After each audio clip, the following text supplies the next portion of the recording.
കൊച്ചേട്ടൻ്റെ കത്ത്. ടീച്ചർമാരടക്കം അമ്മയോളം. പ്രിയ DCL കൂട്ടുകാരെ, മനസ്സു നിറയെ മറ്റുള്ളവർക്കായി പകർന്നു നൽകാൻ സ്നേഹം മാത്രം നിറച്ച് യാത്ര തുടങ്ങുകയായിരുന്നു സിസ്റ്റർ ഹെസ്ലറ്റ് ST എന്ന അധ്യാപിക വിരമിച്ച സന്യാസിനി. എന്നാൽ ഡ്രൈവർ സ്വിച്ചിട്ട് അടയ്ക്കേണ്ട ബസ്സിൻ്റെ ഓട്ടോമാറ്റിക് വാതിൽ അടയ്ക്കാതെ വേഗത്തിൽ മുന്നോട്ട് പോയ ബസ്സിൽ നിന്ന് സിസ്റ്റർ റോഡിലേക്ക് തെറിച്ചു വീണു. ഗുരുതര പരിക്കുകളെ അതിജീവിക്കാനാകാതെ നമ്മോട് വിട പറഞ്ഞു.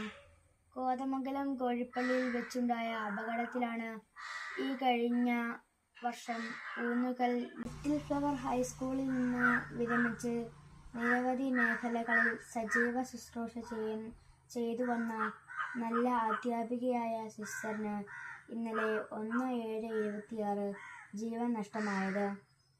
കാഞ്ഞിരപ്പള്ളി സെന്റ് മേരീസ് ഗേൾസ് ഹൈസ്കൂളിലെ അധ്യാപിക സമൂഹത്തിൻ്റെ പ്രസിരിപ്പായിരുന്നു. ഏവർക്കും പ്രിയങ്കരിയായിരുന്ന സ്വപ്ന രാജേഷ് ടീച്ചർ 10Cയുടെ ക്ലാസ് ടീച്ചറും സ്റ്റാഫ് സെക്രട്ടറിയും സഹ അധ്യാപകരുടെയും വിദ്യാർത്ഥികളുടെയും മാനേജ്മെൻറ്റിൻ്റെയും അഭിമാനവും ആഹ്ലാദവുമായിരുന്നു സ്വപ്ന ടീച്ചർ. ഇന്നലെ 1/7/26 നന്നായി പഠിപ്പിച്ച് എല്ലാവരെയും സന്തോഷിപ്പിച്ച് വീട്ടിലേക്ക് പോയതാണ്. പതിവ് പോലെ ഇന്ന് രാവിലെ സ്കൂളിലെത്താമെന്ന പ്രതീക്ഷയിലാണ് പ്രിയ ടീച്ചർ പോയത്.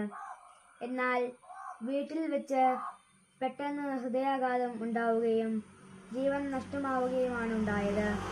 പ്രിയ കൂട്ടുകാരെ, 2 ഗുരുശ്രേഷ്ഠർ അപ്രതീക്ഷിതമായി വിദ്യാർത്ഥി ലോകത്തോട് യാത്ര പറഞ്ഞു. ഹേസ്ലറ്റ് സിസ്റ്ററിൻ്റെയും സ്വപ്ന ടീച്ചറിൻ്റെയും വിദ്യാർത്ഥികൾ മൃതദേഹ പേടകങ്ങൾക്കരികിലൂടെ വിങ്ങിക്കരഞ്ഞ് നീങ്ങുന്നത് കണ്ടു. വിദ്യാഭ്യാസ ലോകത്തിൻ്റെ ഏറ്റവും വലിയ സൗഭാഗ്യം എന്താണ്? ഫുൾ A+ വാങ്ങുന്നതോ കലാതിലകമോ പ്രതിഭയോ ആകുന്നതോ ആണോ? സമ്മാനങ്ങൾ ഒന്നും കിട്ടുന്നില്ലെങ്കിലും താൻ ബഹുമാനിക്കുന്ന അധ്യാപകരുടെ പ്രീതിയും വാത്സല്യവും തന്നോടൊപ്പമുണ്ട് എന്ന ഓരോ വിദ്യാർത്ഥിയുടെയും ആത്മവിശ്വാസവും ഉള്ളിലെ അഭിമാനവുമല്ലേ ഏറ്റവും വലിയ സൗഭാഗ്യം? തീർച്ചയായും അതെ. അതിന് ആത്മാർത്ഥതയും സത്യസന്ധതയും ഉണ്ടായാൽ മതി. അധ്യാപകരോട് എത്രമാത്രം അടുപ്പമാകാം? അമ്മയോളം, അച്ഛനോളം എന്നേ ഉത്തരമുള്ളൂ. നമ്മുടെ ഭാരതീയ ദർശനത്തിൽ മാതാവും പിതാവും ഗുരുവും ദേവതുല്യരാണ്. ഗുരുദേവോ ഭവ എന്നു തന്നെയാണ് നമ്മുടെ പ്രമാണം. ദേവതുല്യമാണ് ഗുരുസ്ഥാനം. ഗുരുത്വം എന്ന മഹാകൃപ വിദ്യാർത്ഥിയിലേക്ക് വർഷിക്കാൻ ഉള്ളിൽ വെളിച്ചമുള്ള ഗുരുവിന് മാത്രമേ കഴിയൂ.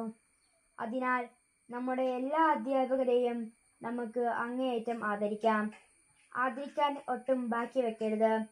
അവരെ അമ്മയെപ്പോലെ സ്നേഹിക്കുക. സ്നേഹം ഒട്ടും കുറിച്ചു കളയരുത്. അവരോട് ഹൃദയം തുറന്ന് സംസാരിക്കാം. മറ്റൊരു അവസരത്തിലേക്ക് മാറ്റി വെക്കരുത്. പിന്നീട് അവസരം കിട്ടിയെന്നും വരില്ല. സ്വപ്ന ടീച്ചറിനോടും ഹേസ്ലറ്റ് സിസ്റ്ററിനോടും പിന്നീട് പറയാനായി അവരുടെ പല വിദ്യാർത്ഥികളും മാറ്റിവെച്ചത് അവരുടെ ഉള്ളിൽ ബാക്കിയാവുകയാണ്. നമുക്ക് ഇന്ന് തന്നെ സ്നേഹാദരവുകളോടെ പുഞ്ചിരി മഞ്ചിരികളുമായി നമ്മുടെ അധ്യാപകരുടെ മനസ്സിൽ ശിഷ്യവസന്തം തീർക്കാം. അമ്മയോളം അടുക്കാം. അനുഗ്രഹീതരാകാം. ആശംസകളോടെ സ്വന്തം കൊച്ചേട്ടൻ.